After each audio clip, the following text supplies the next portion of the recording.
Hi, I'm West, and I love talking about the Astros, and I'm here to talk about Game 39 of the regular season.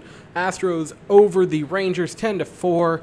Great game of the Astros, completely led by the offense. So, to get right into it, the Astros would start scoring pretty much immediately.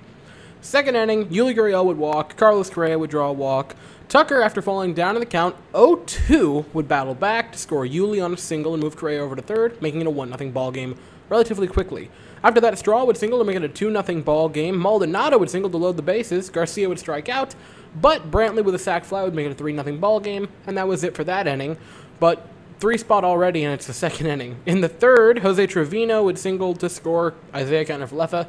Isaiah Kiner-Falefa was kind of a Astro killer tonight. He went 3 for 4 with 2 runs. He was a large chunk of their offense this evening.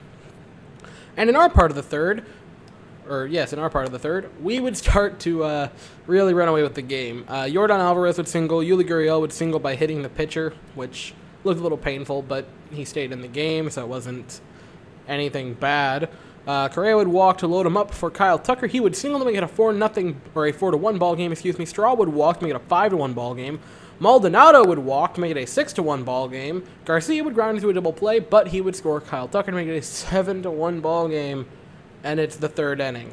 I have not seen back-to-back bases-loaded walks in a very, very long time. I can't remember when I've ever seen that. In a little bit later on, Chris Davis, I believe this was the fourth inning, would hit a sac fly to make it a 7-2 ball game. And then the fifth would happen. Correa would single, Straw would double, and a little bobble would let Correa score to make it an 8-2 ball game. And then Martin Maldonado would launch one high into the Crawford boxes, 10-2. Boy, this was a fun night for the Astros offense, especially early on. In the seventh, Trevino would ground out but would score Isaiah Kiner-Falefa. Again, he kind of was the Astro killer tonight. That would make it 10-3. And Adolis Garcia, hopefully I'm saying that right, would homer to make it a 10-4 ball game, and that's how it would end. So, pitching lines for this evening. Zach Greinke went 7 innings, 7 hits, 3 runs, 1 walk, and 5 strikeouts, I thought he did pretty darn well. I was very happy with him and how he did tonight. He went pretty deep into the game, which was great to see because recently he's not been able to get past the 4th inning, I believe. So this was fantastic to see him go deep. Kent Emanuel had a pretty not great, gave up a home run, but it was not a intense situation, so I'm fine with him giving up a home run in this particular game. So nothing really to complain about. 1 inning of work, 1 hit, 1 run, no walks, no strikeouts, and again the only hit was the home run. And Joe Smith came in, and Joe Smith had yet another non-awful night, which was very, very positive to see. 1 inning of work, 1 hit, no walks, no runs, no strikeouts, and no hits, So pretty nice from that. And that's how the Astros game would end. The final thoughts are, I thought Zach Greinke had a nice rebound of the night. Couple of really rough games for Zach back-to-back. I think it was like 4 in a row that he couldn't get out of the 5th inning, which was real bad for him. And offensively, this was a night driven by the last part of the lineup. Gurriel had a hit and 2 walks for 2 runs. Carlos Correa had 1 hit but 3 walks for 3 runs, so he was fantastic. He got on base 4 times. Kyle Tucker had 2 hits, 2 RBIs, and 2 runs. Miles Straw had 2 hits, a run, and 2 RBIs with a walk. And Martin Maldonado actually had a very, very good evening. He had a home run. He was 2 for 3. He had a walk. He had a run. He was fantastic. And this game was really driven by the back half of the lineup, which isn't usual. And, of course, it's very good to see Yuli Gurriel back in the lineup. He missed a game with a sick stomach. That was not anything to be serious or nothing to be concerned about. Nothing serious. He's back, which is great. And he had a hit tonight, which is great to see. Yuli Gurriel, man, he is just fantastic.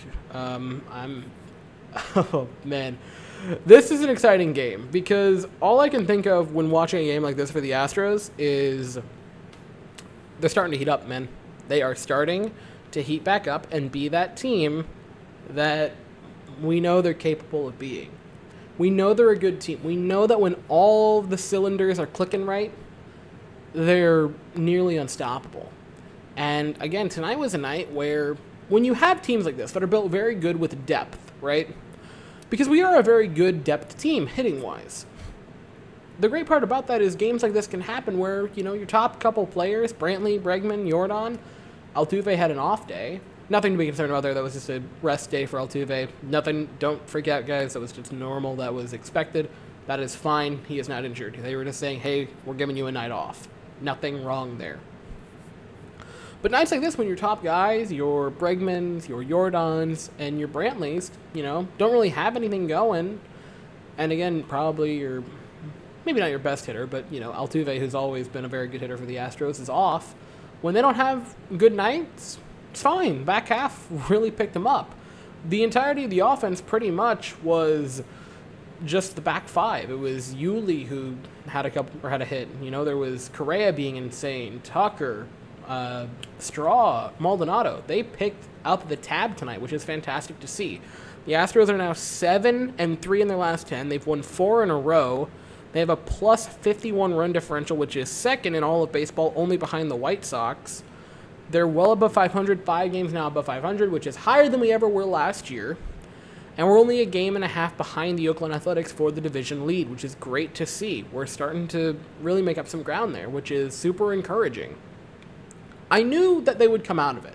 And if you watch the videos from the start of the season to this point, I always said, we might suck right now, but we just gotta ride it out because it's going to get better. And I always knew that. I never had a thought in my mind, maybe I'm too much of an optimist, but I didn't see the bad stretches when we'd be 2-8 or when we were the worst team in baseball for the first, you know, couple of weeks. I never got worried about it because I knew this team was good. I knew that eventually the team would start working, and they are right now, and we are starting to come back and fight for that spot against Oakland. They've had a bit of a rough last couple, you know, games. They're 6-4 over the last 10, but that doesn't talk about, I believe it was a 4-game losing streak that they had, which was real rough for them.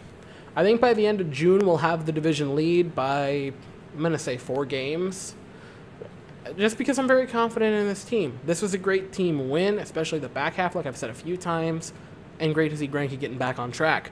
We play tomorrow at 7:10 Eastern, 6:10 Central. We play the Rangers again to finish off, or excuse me, not finish off the Silver Boot series, but for the 3rd game of it. And it will be Luis Garcia on the mound for us, who rolls in with a 3.60 ERA flat. And I'll be here after that game. So thank you all so very much for watching. I hope you all have an absolutely fantastic day. And as always, go Astros.